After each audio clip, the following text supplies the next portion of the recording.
There we go. Good evening, everyone. Today is the 18th of March, and it's actually cold again here today. I can't believe it. It's about negative 10 degrees centigrade, which is so crazy. I don't know, we can't seem to warm up here, but soon spring is coming, and you can see I'm here with all my layers, trying to keep warm. Today we're going to be talking about the doTERRA chemistry wheel. And for those of you who are new to doTERRA, this is a really important concept. I think that sometimes we get started at doTERRA, we start using a specific essential oil, and then it doesn't work for us. Or someone recommends something to us and we don't like the smell. And then we're stuck. We don't know what to do. And we begin to look through books and figure out how we can find a substitute. But there really is a very easy way, and that's by using the chemistry of the essential oils. And the chemistry of the essential oils really determines how they are going to function and what they can do in our body, what the possibilities are. So that's really exciting to me, and I hope it's really exciting to you as well. So without much further ado, I'm going to get started. I know that people are getting onto the call slowly but surely. This call will be recorded, and it will be available on Team Power Diamond and Yo Oil's Oil Camp alumni, in addition to a couple of other pages that are following us, and we provide the information too. So if you'll hold on, I'm going to share my screen with you.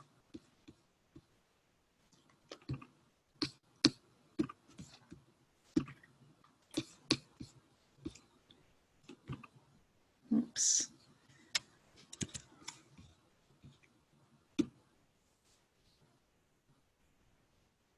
Okay, so for those of you who don't know me, I'm Elena Jordan, and I've been working with doTERRA for about 6 years now. My anniversary actually is coming up in May, which is very exciting for me. I have had the great privilege to work with many of you individually. If I haven't had a chance to meet you or speak to you directly, I hope I do very soon. I'm expecting to be back in your area of the world fairly soon, and I want to make sure that I get to meet with you. So in the meantime, we're going to talk about the chemistry of essential oils. Today's presentation is actually called Dr. Hill Recommends, because there are a lot of recommendations actually as we begin to look at the chemistry wheel. And this is a presentation that Dr. Hill actually did 2 years ago at convention, and it's still one of the most popular ones for me. How do we use the chemistry wheel to pick our essential oils and make good choices for ourselves and for our family? So we know, first of all, when we talk about essential oils, that they are selective and they can help us sustain good health in general, good general health and good cell function. And that's super important when we begin to think about the chemistry wheel. We want to make sure that we understand how essential oils work in the body, and that will also give us an idea of where we want to go in the future with our essential oil use. I want to say, first of all, thank you to our Presidential Diamond team. This is a big, dynamic, and growing team. We've had tons of rank advancements over the last 6 months, and I'm so excited for all of you. I can't wait to celebrate with all of you in person, but just so proud and really honored. You inspire me. You inspire me to do better and to work harder and to try to maybe eliminate some of the trash that's in our path. We can get very bogged down with all the different choices that we have. And my job, I think, is to kind of simplify some of the information and provide it to you in a way that makes sense and in a way that you can pass it on to other people. So if I'm sort of a funnel, if you will, or a simplifying agent, then I think I'm doing my job, because there are so many choices out there and so many sources of information, and it can be confusing. My job is always to try to help you to simplify, simplify, simplify, and your presidential team is doing the same thing. Each one of the leaders that I know works diligently to try to make information available to you. Okay, so let's talk first about Dr. Hill. And usually I say that the information in this presentation is based on certain books or certain magazine articles, but this presentation is really based entirely on a presentation that Dr. Hill did. And as you probably know, Dr. Hill is a physician, and he's well known throughout the world as an expert in essential oils and integrative medicine. He partners with physicians, scientists, and hospitals around the world, defining and establishing the medical integration and use of essential oils in modern health practices for individual use. He guides these events, the essential oil science, through a number of top university and research affiliations, hospitals, number one, and he's dedicated to providing more in-depth understanding for essential oils and their use. He's a frequent guest on radio shows and so on. I think what's important is that I want to tell you a little story, first of all, about Dr. Hill. And this is actually published on the doTERRA website, so I'm not telling any secrets. But he says, the story that he describes is he had a problem and he was recommended an essential oil, and that his first experience with essential oils was less than perfect, i.e. he didn't really have a great first experience. A colleague actually recommended some eucalyptus essential oil. So he had been to several of his colleagues asking for solutions or suggestions. Nothing had helped him, and the colleague gives him, or I'm sorry, the patient actually gives him some eucalyptus essential oil and told him, it was a lady. The lady told him to apply it right on the skin with no further instructions. Well, he realized that putting the eucalyptus oil made the skin actually crack and bleed, and it was a very unpleasant experience.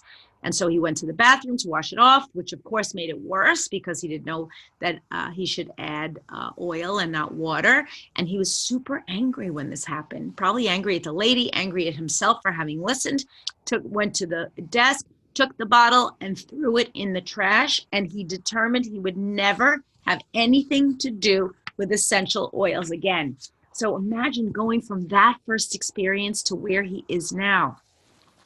And he says that life has a funny way of changing our minds. He says that later on, one of his children was not feeling well, and a friend who knew about essential oils and how to use them, perhaps in a more efficient way, encouraged him to investigate them a little differently. And then one thing led to another, and he found himself reinvestigating essential oils, this time with a different purpose, really to solve the problem of his child. So through his research, the oils became very powerful for his family, and he stayed focused from that point forward because his first experience was not a good one. It helped him to actually remain committed to making sure people to have access to good and reliable information. So now, isn't that fascinating? Now, some of you I know had a wonderful first experience with essential oils. That was my experience, but others of you did not. Now think back to the customers or your friends or your family members that you recommended essential oils to, and then think, did they have a great experience? And if they didn't, can I help them to find a new solution? Okay, so let's get started. Number one, I want you to know that 3 things about essential oils, because this is important as we go forward. You have to know that essential oils are biologically active. What do we mean by that? It means that they can basically do things in the body without needing any other assistance, that they can do things on their own, which is kind of cool. They can cause cell apoptosis or cell death without needing an outside agent to do so. Oils are also active at the surface of cells and have specific cellular targets. And so what do we mean by that? That an oil may know exactly what it is supposed to do and will do that thing again and again and again. And that oils are selective. They don't just blanket the body and expect the body to kind of step in and figure out where the essential oils go. The oils themselves are smart enough to be selective. So those are 3 really cool things that you have to know about essential oils. And you want to make sure that you understand what those mean, because when you're explaining them to somebody else, or that you're just getting started with essential oils, you want to make sure that you understand it. So biologically active, They interact with enzymes on the surface of cells. They work independently of the framework of the body. An example would be oregano that can destroy a microbe without any assistance from the body. They're selective, so they have differentiated outcomes. We're just beginning to understand the pathway in which essential oils work. And they can also be self-sustaining and repairing to the body. We think of oils that are selective and self-sustaining. We want to think of things like frankincense, lemongrass, clove, and thyme. And then specific means that they are active at the surface of the cells. Okay, other things you need to know. Essential oils are lipid soluble. And I know we're getting right into the science right away, but I think it's important for you to understand a few key concepts before we go any further.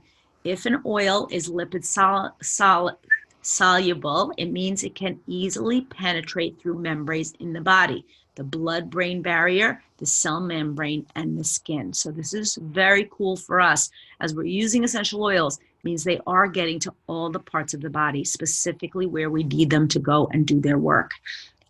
They have a small molecular size and weight, and that weight determines their efficiency. It's reasonable to expect the outcomes you were desiring, and essential oils are different from pharmacology. So they do not act in the same way as, say, a medicine that your doctor gives you.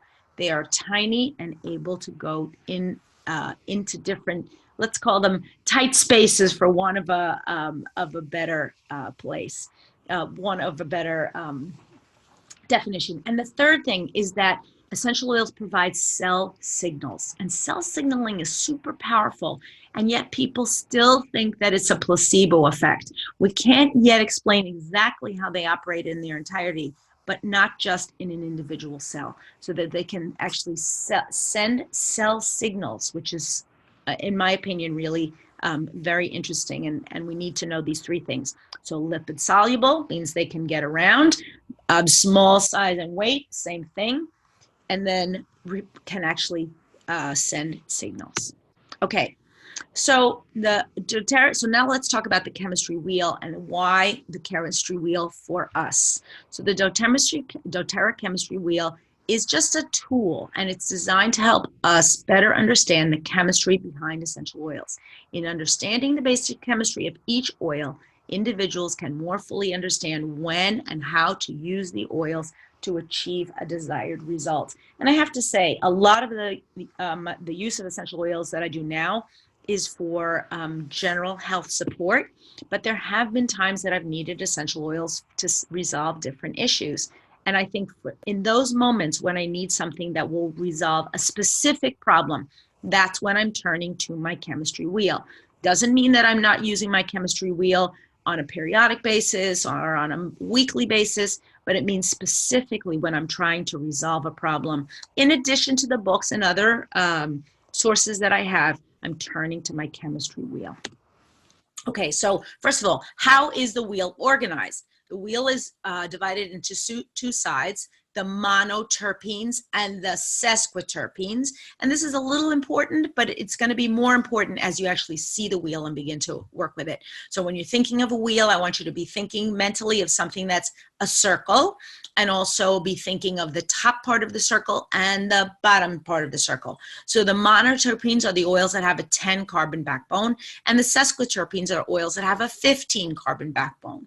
And the oils are further organized by functional groups with the top 1 or 2 chemical constituents listed under each oil. So the key groups are as follows: alcohols, phenols, aldehydes, and then ketones, esters, and oxides. So there are 6 key groups.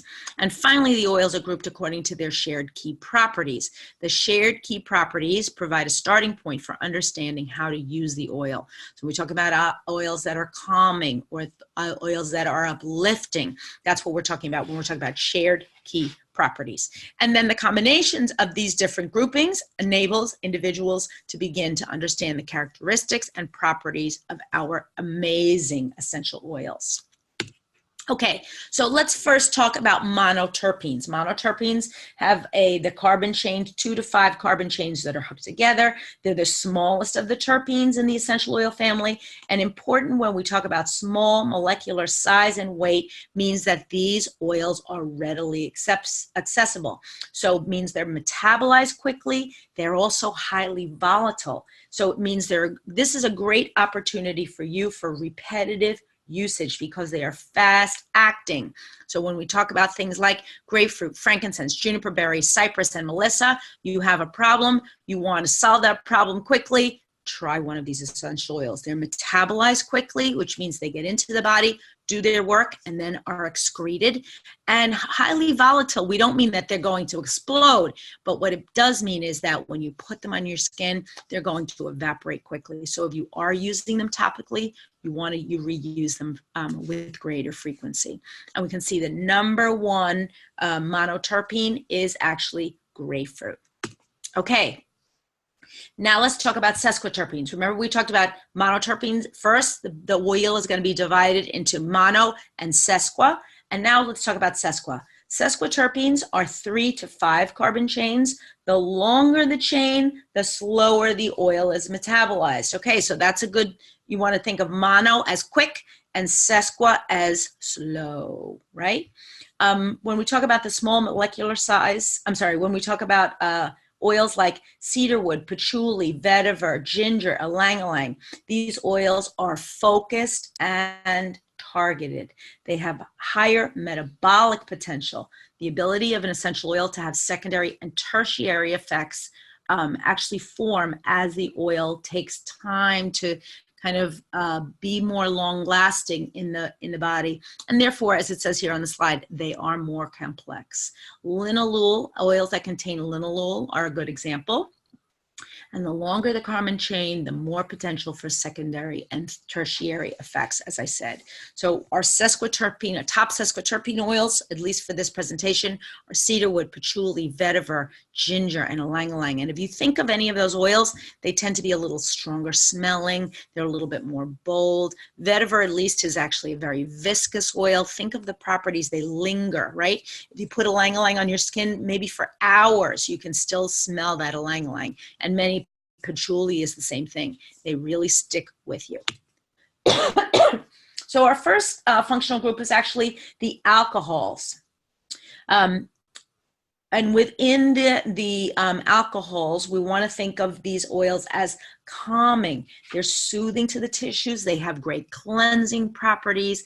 They can cleanse the skin. They're uplifting to the mood and support healthy immune response. So of these oils, sandalwood, basil, rose, marjoram, and geranium, I have to say that the one that I use most often for calming is probably sandalwood. But if I didn't have sandalwood, maybe it ran out, I could use my rose or maybe my geranium or my two herb oils here. What's interesting about the oils when we think of them in terms of their chemistry is they are not necessarily from the same type of plant. And that's what we see right away in this first category.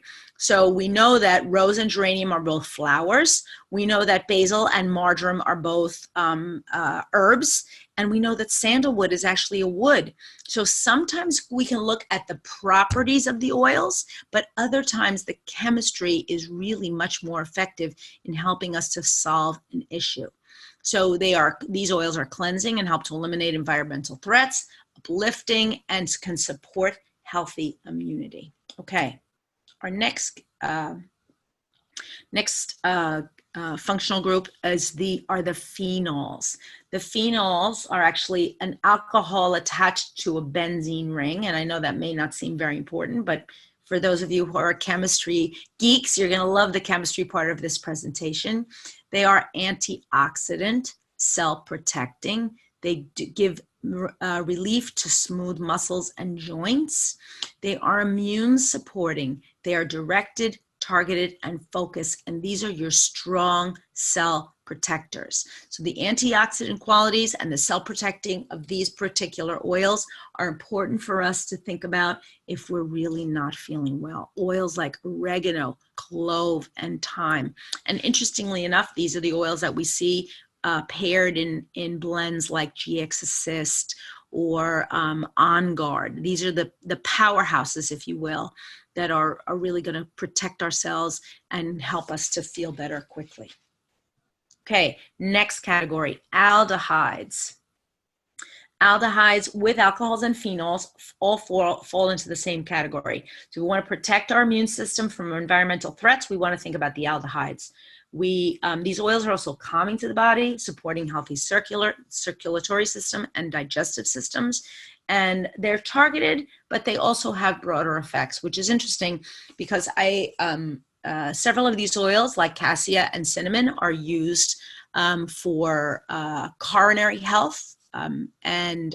Lemongrass is often used for reducing cholesterol. Cilantro is used for cleansing or reducing heavy metals in the body. And Melissa, as we know, does just about everything, but mainly immune support. I probably don't use my Melissa as much as I should, but if you're not feeling well, a bottle of Melissa, while it is a large investment, you may want to keep a bottle of that on hand. You might also consider putting your Melissa in as a points order. Save up your points and purchase a bottle of Melissa for yourself. Okay. What we want to try to do is commit some of this basic information to memory, or at least have it trigger, our memory be triggered when we see the wheel. You yourself can overcome a great number of obstacles. We think we know exactly what to do, and if it doesn't work, we tend to abandon the process, which is why it's so important for us to have resources and to teach our teams, our colleagues, and our family to have the same thing. I was talking to my daughter on the phone last night, and she was feeling a little bit blue because her vacation is coming to an end, and many of her friends hadn't yet come back to campus. She actually stayed on campus for the whole, or most of the vacation, and I think she was feeling a little bit lonely. But she also talked about having allergies and not knowing what to do, and just kind of maybe putting a little bit of lavender under her nose and running out, and it didn't work. And I said to her, okay, let's try to think of all the things that you know about allergies. And I walked her through using a blend of lavender and lemon and peppermint, also using her Tri-Ease capsules, diffusing Breathe in her room. And she was feeling a little blue, so I decided to recommend also diffusing some citrus oils, also looking at some of the emotional or mood lifting oils like Forgive, and some of the blends, Console. These are all important concepts when we begin to understand how the chemistry of the body works. If she were to go to a pharmacist or a doctor, he would say, allergies, take this over-the-counter medicine. If it's not, it doesn't seem to work, okay, then we'll give you a prescription. But what we're trying to do when we work with our family and friends is really look at the whole person. Now, is she sick? She doesn't seem to be sick. Is she maybe lonely and upset? Yes. So if we deal with those two things at the same time, can we help to uplift her mood so that even if she's sneezing a little bit or has some watery eyes because of seasonal allergies, we can actually affect change in two different ways. Okay, now let's talk about application. When we're talking about application of some of the monoterpenes, you can apply 2 drops oregano and 2 drops lemongrass to create proper joint function and comfort. If it were me, I would also add fractionated coconut oil on. Both of those oils are very warming to the skin. You can apply 2 drops frankincense, 2 drops marjoram, and 3 drops wintergreen to relieve tense and stressed muscles. And finally, apply clove and frankincense in equal amounts to soothe the gums and mouth discomfort. Now, when we're talking about some of these blends, these are Dr. Hill's recommendations. So these are things that he has used and he's recommended for patients and friends over the years. So you may want to take a quick photo of this slide. Everyone has different blends that they put together on their own. I want you to think back to some of the blends that you put together and that were highly effective. Maybe you made a roller bottle. Maybe you applied it directly to the skin. Maybe you diffused a specific blend that worked really well for you. Keep in mind, whatever's working for you and for your chemistry may be different from the person next to you. Okay, so now we begin to talk about the sesquiterpenes, right? Let's begin first with the ketones. Ketones are calming and soothing, but particularly with the skin of the body. We have sort of a global repairing. They can help to sort of a global aspect, if you will. They can also help with healthy respiratory function. You want to combine an aldehyde and a ketone for respiratory effects. So things like blends like clove and peppermint or thyme and peppermint can actually help you enormously with respiratory function. And oils that are high in ketones include dill, peppermint, rosemary, fennel, and lavender. And of these 5 oils, I have to say probably peppermint and lavender are my go-tos. I know my mom uses rosemary quite a lot. I hardly ever use fennel or dill, and maybe I didn't even realize that they were high in ketones. So if I didn't get a response from one, I could try another. Okay, esters. Esters are relaxing to the tissues, calming to the emotions. When we think about esters, these are actually Dr. Hill's favorite. He says that esters are profound. Some of the oils on this list have the highest ability to relax and soothe the body, specifically muscle cramping that can be uncomfortable, great for ladies during their monthly cycle.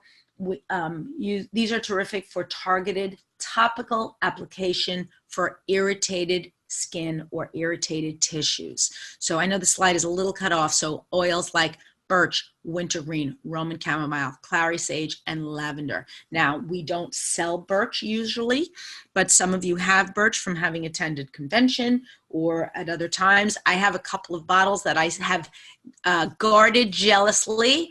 You want to make sure that you're using your essential oils, not being miserly and hoarding them, but using them on a regular basis. If you don't happen to have birch, you can see that wintergreen is a wonderful substitute. Roman chamomile also, and clary sage and lavender. So if you're trying to relax and calm the tissues, think about some of these.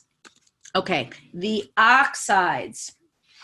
Another when we think of the oxides, we want to think of all things respiratory. They're cleansing to the environment. You want to mix them with citrus oils and to expand our capacity. And so this is kind of a big category. When you think of these 4 oils here, you absolutely think respiratory.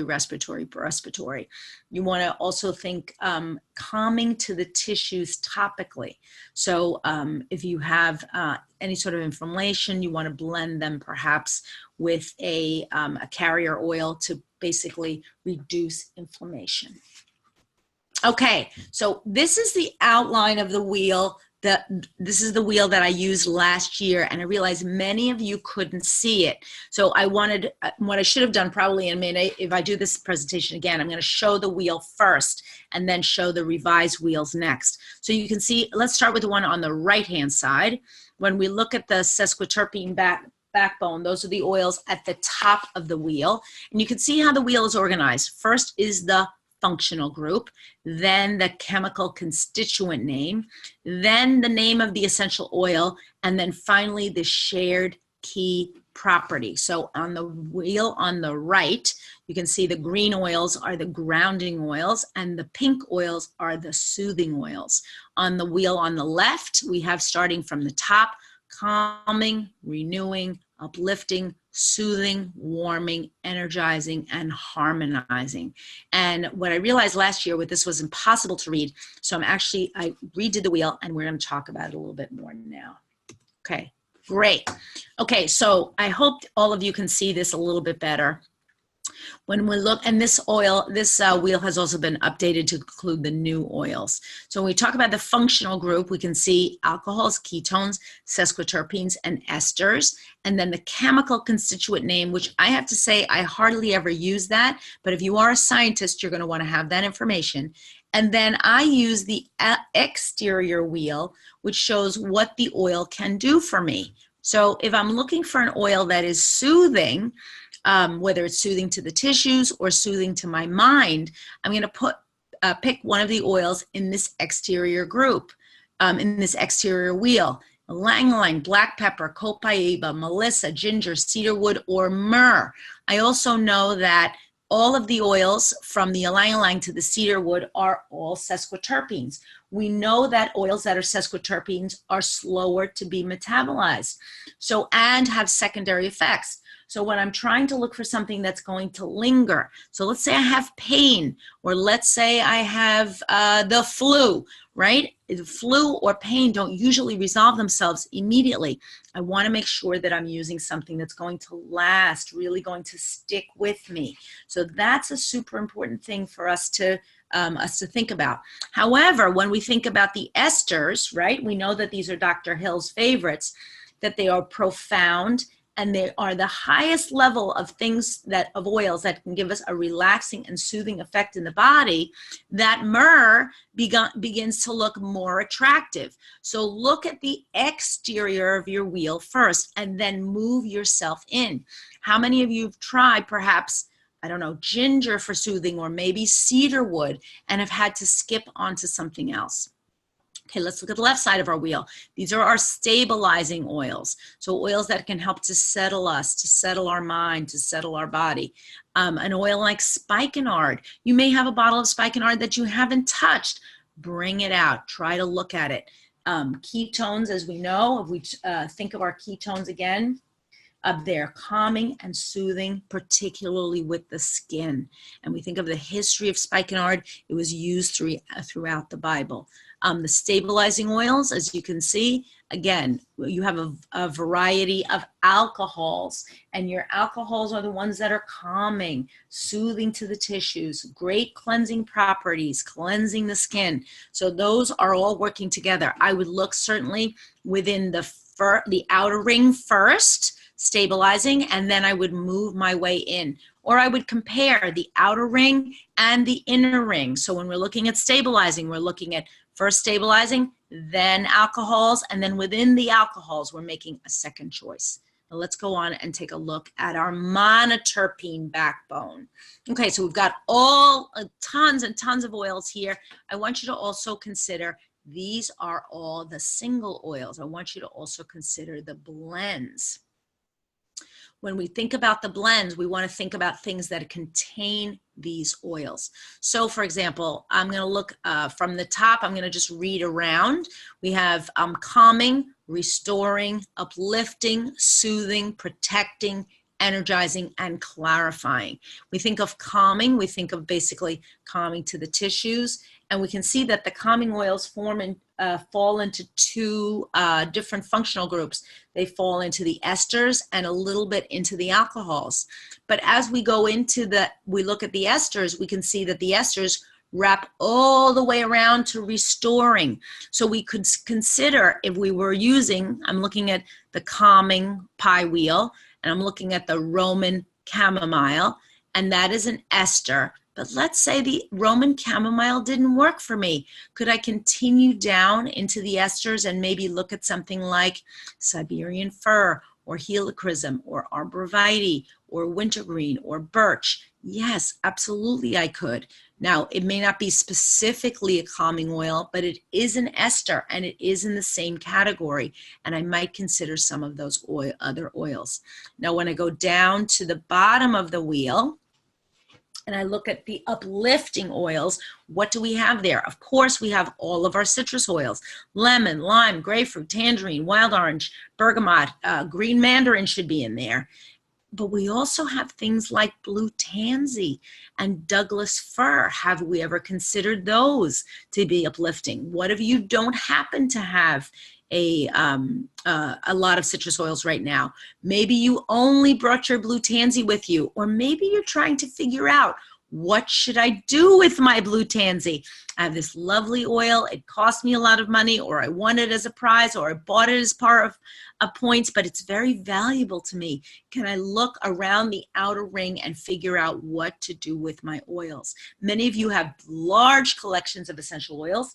I want to make sure that you're getting the most out of them.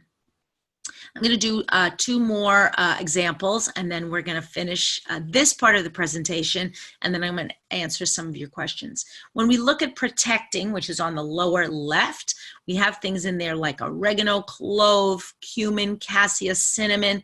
We're talking about some of the oils that are in On Guard and some of the blends. GX Assist, maybe they're in some of the protective blends. So things are going to keep us healthy. So when we talk about our immune system, we can talk about using these on a regular basis, or we can also talk about increasing our usage or using them in different ways when we do actually fall ill. And when I talk about using them in different ways, applying them to the soles of our feet, diffusing them in the space that we're in, using them topically as part of a massage, ingesting them, using them as part of different blends. So these are the oils that are really going to protect our body and keep us strong and healthy on a regular basis. So I hope this presentation has given you enough information that you can begin to go back and look at your essential oils in a brand new way. I know that many of the oils that are on here are old friends to you and to me, and some of them may be oils that you haven't tried in the past. And what I'm going to challenge you to do is take a new look, if you will, at your box of essential oils. Begin to look at where they form on the wheel. Where are these oils? And think to yourself, can I use this as a substitute? Could I diffuse this as a substitute? I will tell you, this morning I woke up and with the cold and my daughter feeling lonely, I was feeling a little bit blue this morning. I did perk up right away, but part of the reason I perked up was I began to diffuse uplifting oils right away. And I think that those oils, I have them in an Aroma Ace, actually, because I'm using them in my office, and my office is a large space, and I wanted to really have that sense of essential oil in the air quickly. And already I'm beginning to feel more soothed, more calm. I actually applied my essential oils on my skin. This morning I had made myself a specialty roller bottle that I use on a regular basis. I'm actually using a lot of the emotional aromatherapy oils. Over the last week, it's been a lot of emotion going through. I went to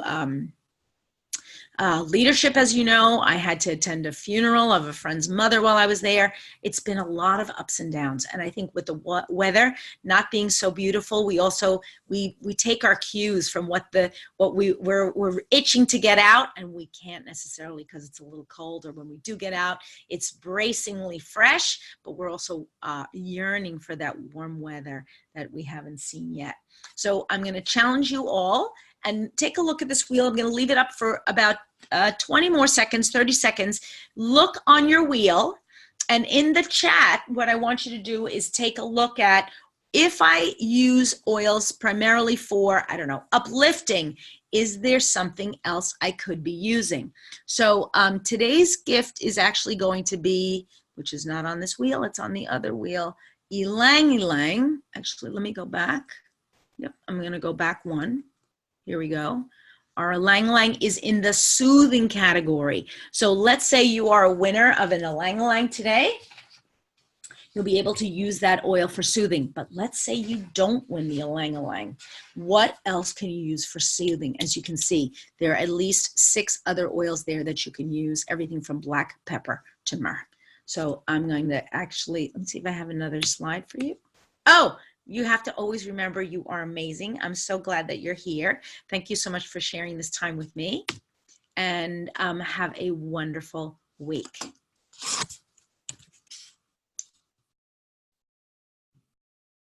Okay, so I am back.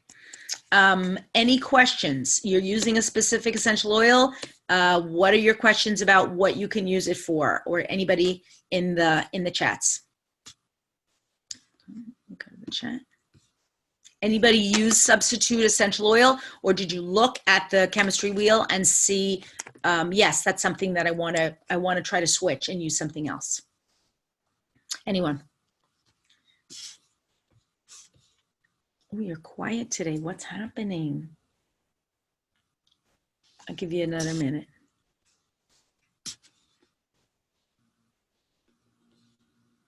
Okay, so if you think through the wheel and later on you have a question, or maybe just this was so overwhelming, I hope that it was not. I try to really simplify it for you so that you can begin to see what you can do with all of your essential oils.